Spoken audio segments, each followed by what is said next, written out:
We're going to be talking about going to green, and this is volume 4 and volume 5. So implementing urban greening and public policy and green color opportunities. And I have talked about this whole urban gardening movement before, and basically it's horseshit. And I'll explain why.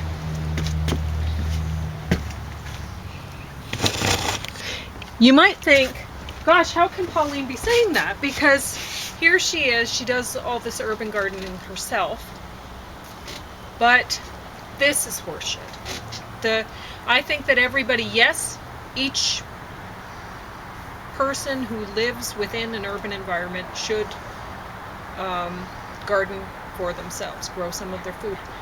And that's basically so that they can learn that there is no way that they can grow as much food as they need for themselves in an urban setting. So when you have videos like this that are made, where they're trying to sell you on the idea that, oh, we'll just, use spaces that, vacant lots and this and that, and we're gonna rooftops, whatever, everything. You can do it all, sure. And I think that's a great idea to build a different style of home that is more sustainable and whatever. The homes that we have are ridiculous. The lawns that we have are ridiculous. And they're just for show. Yeah. Get a victory garden. But, they're for show for a reason. That what we are showing as urban dwellers is that it's it's an artificial thing. We're telling all our neighbors, by what we're showing in our front yards, the ornamental things, the fact that our houses are maybe not as green looking as they should be, or could very easily be. What we're showing is that we can afford to not be as green. Yeah, you can use my fork for that. That's why I'm not using it yet, so that you can use it first. I figured, why bring out 2 forks? Anyway, so it's the lie that we perpetuate. That it's a kind of like we've had a comment recently we were talking about in one of our viewers was saying, why do you guys buy so many videos? Why do you buy so many movies? And they had expensive movies. Yeah, something like that. And they hadn't looked into our stuff closely enough to realize that we don't buy them. We don't buy expensive movies. We borrow movies from the public library system, or buy the occasional, inexpensive movie, like secondhand. Yes, so maybe $1 we'll spend or something, and we don't go out to movies, so. Oh no! With the last movie we went to might have been 15 years ago. Yeah. So what we do for our entertainment is go out hiking. Or go out star watching. Mars is pretty close right now, so you might want to go out and check out Mars. Mars is very impressive. It seems to be a rival right now in terms of brilliance with Jupiter, and ordinarily it doesn't even come close. Mm-hmm. So it was shocking. I saw it a while back, and I hadn't realized where it was, and I was going, well, it's colored like Mars, but it's as brilliant as Jupiter, so I couldn't decide what it was. I hadn't been keeping track of the way the planets were tracking through the constellations. Mm-hmm. And but honestly, it turned out to be Mars. Sure. Yeah. So honestly, with these sort of videos, you'll see a lot of them lately because there's a big movement, and it's a bunch of yellows who are trying to market the idea that they can. It's like organic gardening. Yes, it's great to eat organic vegetables and grow your own organic vegetables or whatever you're going to eat. Herbs. It's really expensive to buy herbs. I did buy some today because they weren't expensive. I got some Thai basil for $1 a package, which was so cheap. It's like, oh, well, why not? I mean, I can hardly grow it for that. So I got some. But anyway, usually herbs are really expensive to buy, so it pays to grow your own herbs, even if you're in the city.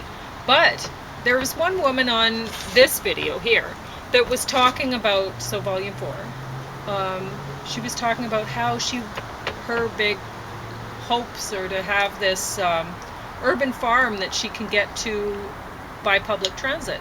And it's like, yeah, that's awesome for everybody, but how are you going to work that out? Or community gardens, who's in charge?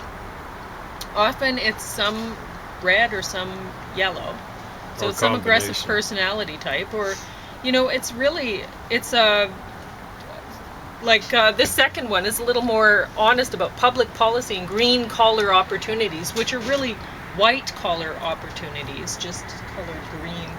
It's a new kind of white collar fad. Yeah, because it's not going to help out passive personality types. When you have these sort of things like the government subsidizing, giving a tax refund for solar panels or something like that.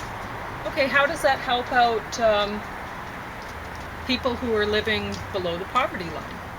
Well, they can't get a solar panel. How does that help them out? They're not going to be able to, there's been a lot of times where we've had the Canadian government offer something like tax deductible renovations on your home. And it's stuff, okay, well, we don't make enough money that we could deduct anything and say, it's ridiculous. So all that helps out are the wealthy people. How about if you're a renter?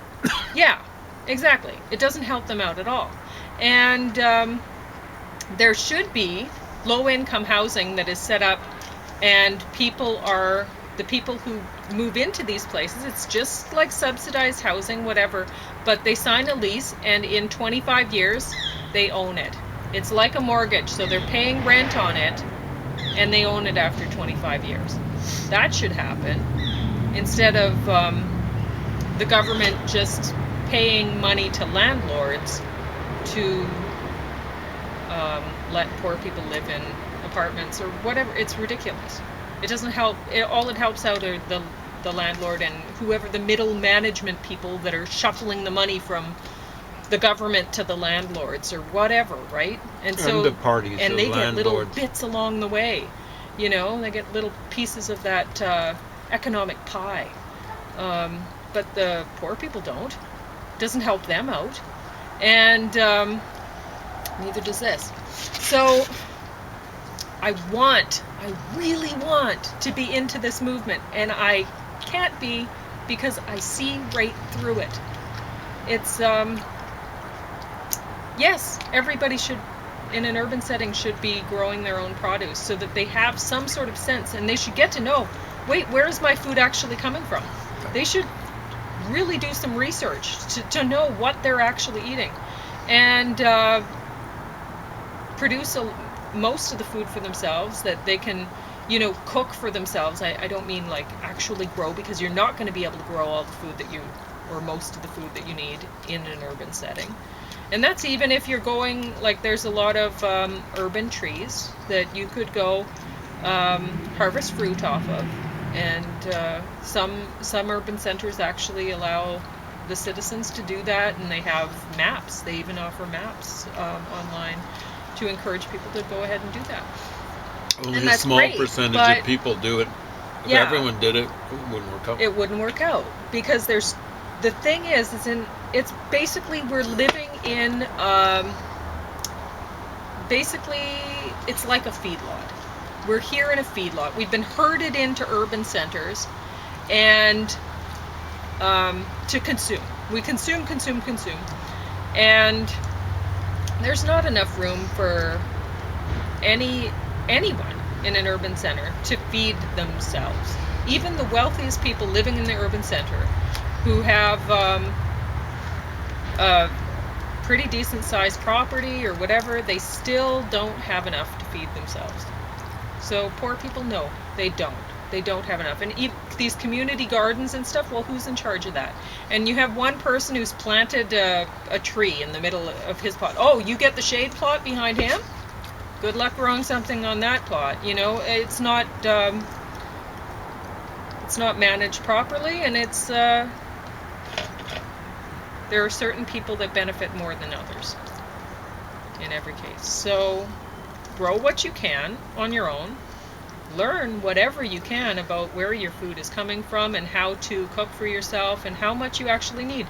Keep track of things. I read a book a while back that was saying don't get receipts because they're coated with stuff that's carcinogenic.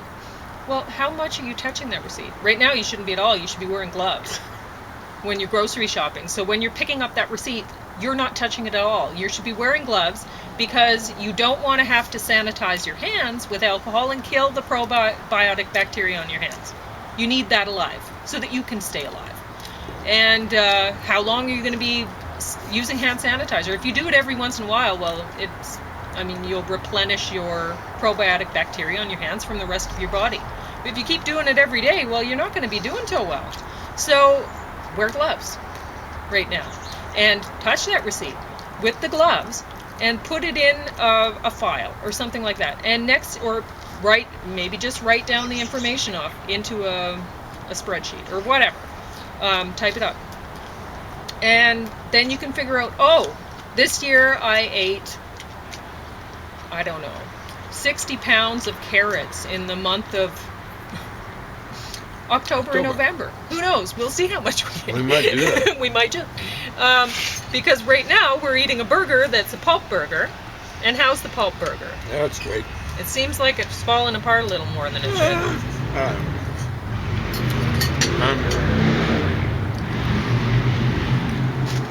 As an eater, I'm feeling about as confident as Donald Trump. Yeah. So it is Should tasty, feel but I'll as have to work on the president. crumbliness.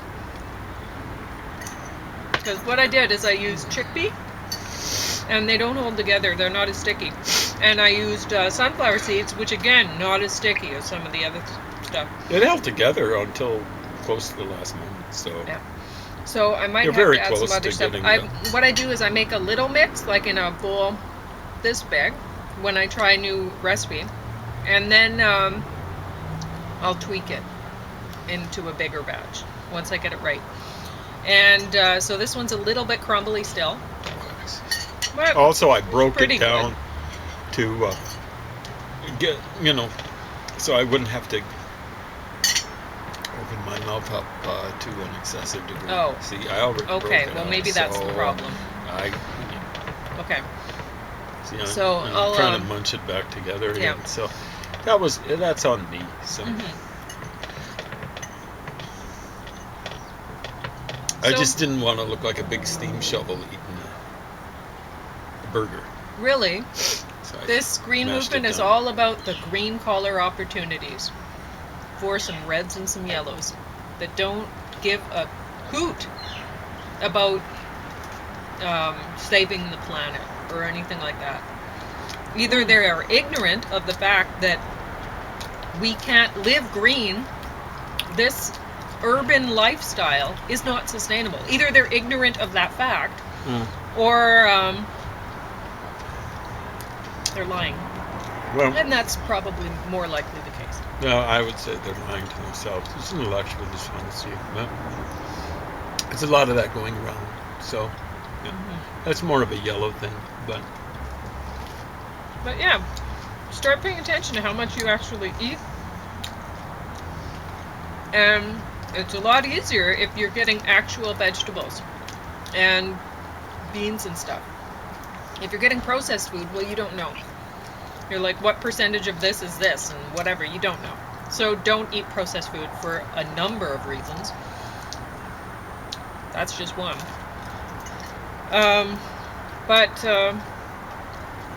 Like right now, we're eating pulp from today's, and there was a lot more pulp than this from today's produce. So we have some Brussels sprout pulp, and that's from the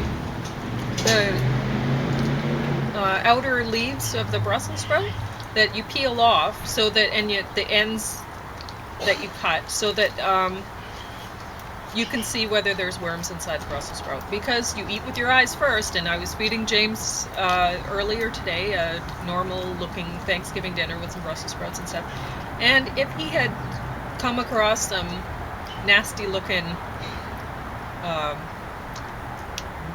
maggoty thing in his food, he wouldn't have been that thrilled about eating Brussels sprouts. I wouldn't mind it if it was green. Yeah. It was kind of looking like brown and maybe turdy or something. But as it turned out, these Brussels sprouts that I used today were quite clean. Yeah. But anyway, even if they weren't, you're taking off the leaves and you're washing them anyway, they're going to be clean. So why waste them? So then I juice them, and James has the Brussels sprout juice in there mixed with rutabaga. And so I have Brussels sprout pulp here in these burgers, rutabaga pulp. He's drinking the juice. And carrot pulp and beet pulp. I have some beet hot chocolate, which I made a terrible mess of here. I already drank more than 1 cup of beet hot chocolate today.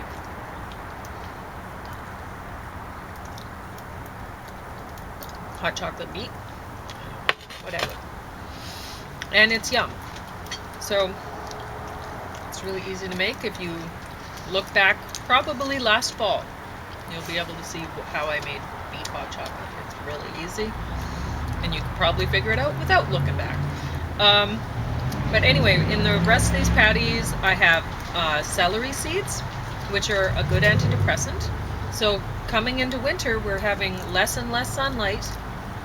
And more plus, and more COVID. More and more COVID. That's depressing. So, well, it throw is, some except celery for seed in there.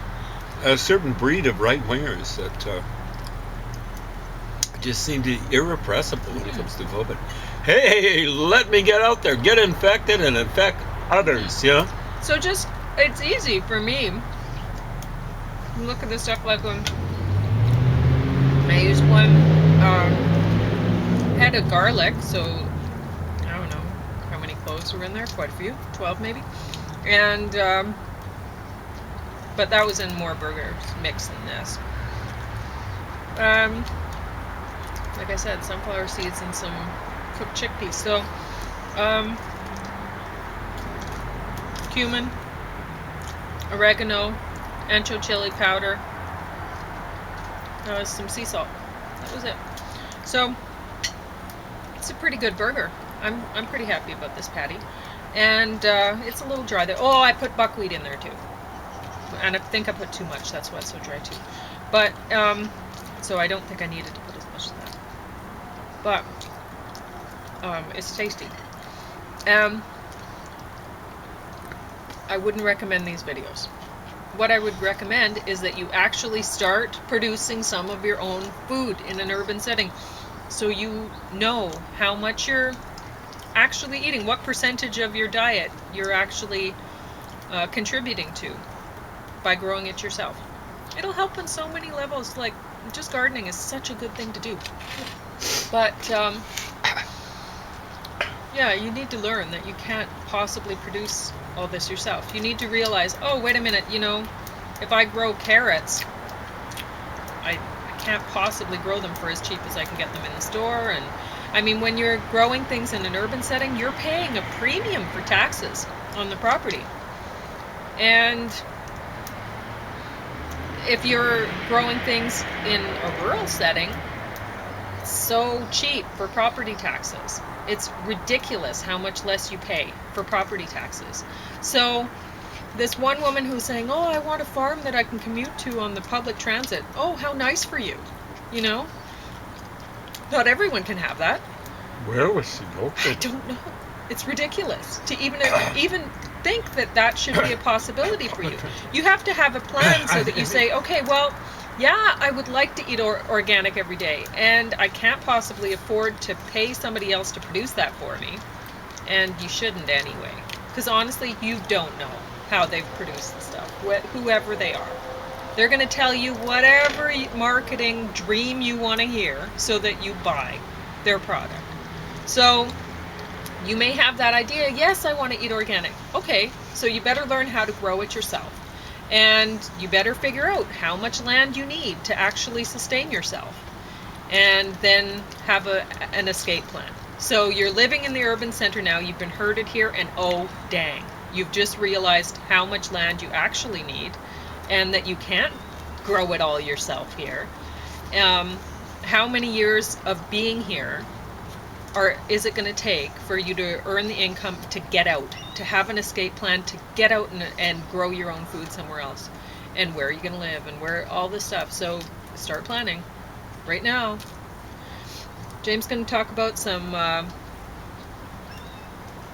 Actually, I'm not going to. You're not going to talk I ate the burger. Oh, you're okay. One of the things I don't like is where you're going through a book in the library. You kind of can tell Oh, when people what Bozo was put eating. food on- Oh, Bozo well, was I eating can hold mustard. it up. I I'm- wouldn't worry. Okay, I'll hold up plan of attack, and you. Basically, I'm going to do just a little shortened version of his plan of attack thing. Mm-hmm. The plan sucked. There you go. The plan sucked. Well, the plan was devised by It was- Bush and company, so you don't even have to say No. it. So So there's the review. It sucked. that's Not necessarily the book. I have no idea about the book. James read well, the the book. book's pretty good. So you can he get some enjoys basic reading these information out of it. But the Main plan problem was with the to- plan is going with the idea that goes back to the Turks, Ottoman Empire, that in this area, Iraq was part of the Ottoman Empire before the Brits took it over for no more than 20 years. Mhm. That seems to, according to faux lefties, wow, that would be hugely traumatic. It's like that part of the world basically controlled, after some of it, after the like Lebanon by the French, Syria by the French, for 20 years. PTSD, societal PTSD. They're still getting over it. They think, whoa, they were colonized so brutally and cruelly. That area was colonized by a certain culture group, or two different ones, for 1,300 years before the Brits took over. And Oh, it's a bird in the bird feeder. That's who's making so the noise. Go ahead. imperialized and colonized. So apparently 20 years of European colonization. It wasn't really colonization, it was imperialization. There'd be very few colonists, i.e. settlers, coming in. But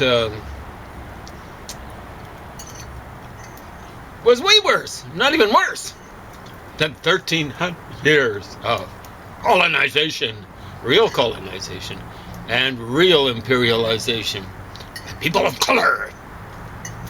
No matter that the people of color are roughly the same color as Hungarians, as the Turks, and Spaniards and Italians. That's the Arabs. Yeah. So, incidentally, we're supposed to live in a post-imperial times, post-colonial times. Yeah, that's what they said. Tell that to the Kurds. The Kurds are native in that area. They figured that they're the Kuti, however you want to pronounce it. Don't know how the R got there. Linguists. What would you call that? Radicization? Probably not. Radicization probably refers to a consonant changing to an R. Something like an S or a T. Usually. Maybe an L, really. L might be the most common. But, Kurds don't do that well in Turkey. Now, understand, the Kurds were colonizing, imperializing on the native Armenians of that area. They're not really native to most of the area in Turkey that they've got. It'd be more like around Lake Urmia, I don't know where the accent falls, in the northwestern part of Iran. And so the Assyrians recorded that area as Mani, or Mani in there, or Lullaby. But it seems to have been the Kurds. And how long ago were the Kurds recorded there? Huh? Well, for a while, very short while after the fall of the Akkadian Empire, when you're looking through the Sumerian king list, which includes the Empire of Akkad, after the fall of the Akkadian Empire, it just says it's one of the most poetic things and one of the least poetic documents you could ever imagine. It's basically just a king list. So after the fall of the Akkadian Empire, who was king? Who was not king? In other words, everyone was king for a day. Who was king? Who was not king? But for a while, it looks like the predecessors of the Kurds, the Guti, took over the Akkadian Empire.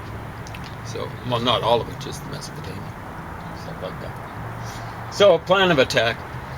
The silly thing was they didn't go in there and divide it up into at least some of its component parts, at least the three main components: the Shia Arabs in the south, the Sunni Arabs basically in the west, and the Sunni Kurds in the northeast. Maybe there should have been a separate small area for the Turkmen. I suspect the Turkmen are more like urban dwellers or stuff like that, and they're not native to theirs. So the Turkic peoples are native to basically eastern Siberia, not the farthest east Siberia, and from what I can tell, actually northernmost central Siberia. So that's where they're native to. They shouldn't be kicked out where they've gone to, but they should, there should be not reconciliation, but conciliation. The same thing that's being gone through in Canada. They're calling it reconciliation. Now, reconciliation is when you reconcile two parties that are kind of equally complicit in hurting each other. And you just can't say that about indigenous people in North America.